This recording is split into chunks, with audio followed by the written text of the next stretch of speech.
Welcome to 5 Minutes. So, is there a European defense? On 11 December 2017, the European Council announced the establishment of PESCO. PESCO stands for Permanent Structured Cooperation. But what exactly is PESCO? The main goal of its existence is to enhance defense and security cooperation among EU member states, so European Union will be able to deploy its military forces, having improved the compatibility of military technology of its member states through common projects. PESCO was firstly mentioned on the Treaty of Lisbon in 2007, and it was developed as a part of the common security and defense policy of the European Union. It consisted of 25 member states, though Great Britain, Denmark and Malta are not participating. Some of the key commitments: gradual increase in defense investment and research, increased efforts in cyber defense cooperation, interoperability with member state forces and NATO, and the creation of a military database to be shared with member states. The PESCO initiative will be supported by the European Defence Fund, recently established by the European Commission, as a source for funding research in innovative defense products and technologies, aiming at creating a European defense industry. PESCO leaves harmless the sovereignty of its member states. It does not seem to represent a European Union's army for sure, but undoubtedly it's a step towards further European integration. What was NATO's reaction against PESCO? US and NATO are worried of Europeans that are pulling resources and military capabilities away from NATO. According to NATO Secretary General Jens Stoltenberg, there has to be coherence between the capability developments of NATO and the European Union.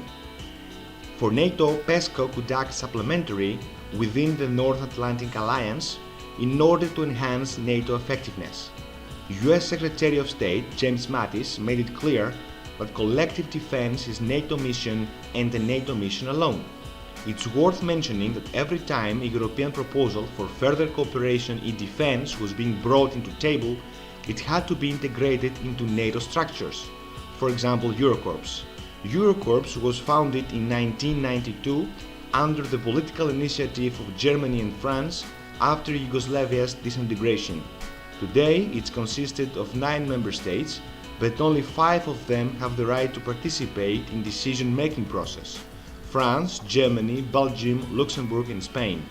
The core of Eurocorps' mission is mainly related to humanitarian and rescue tasks. Territorial defense is considered to be NATO responsibility, and several provisions have been made in order to avoid an irrelevant conflict between NATO and Eurocorps.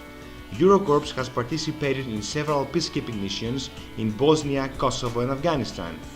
Finally, how feasible a common European defense could be living in a volatile international system? In the beginning of the 21st century, the emergence of new powers, such as Russia and China, leads to increased uncertainty for the international security in the future. The war in Syria and the absence of specific action on behalf of the West in the previous years made things worse. The power vacuum in Syria allowed regional powers, such as Russia and Iran, to maximize their influence in the Middle East and to establish a mutual alliance. Both countries have supported Assad regime fighting ISIS and Syrian opposition forces.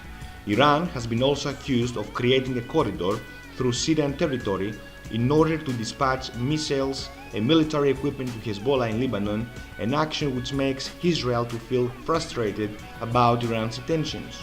Turkey is currently shelling Kurdish forces in Syrian territory, being afraid of a potential Kurdish state at its borders.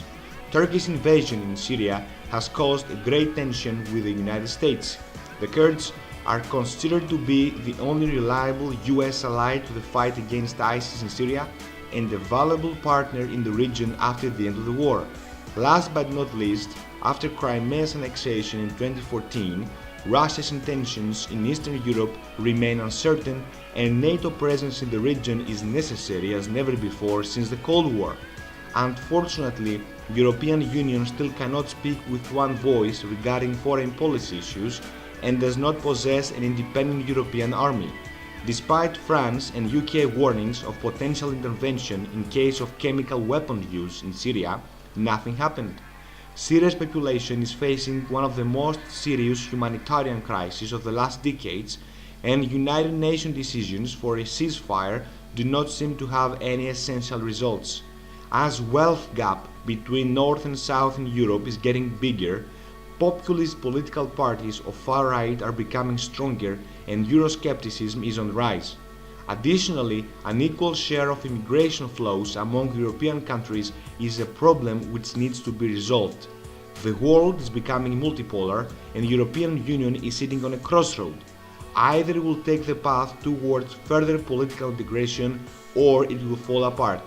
We haven't seen any such effort lately though. Till then, NATO will have the last word. For 5 minutes, thank you.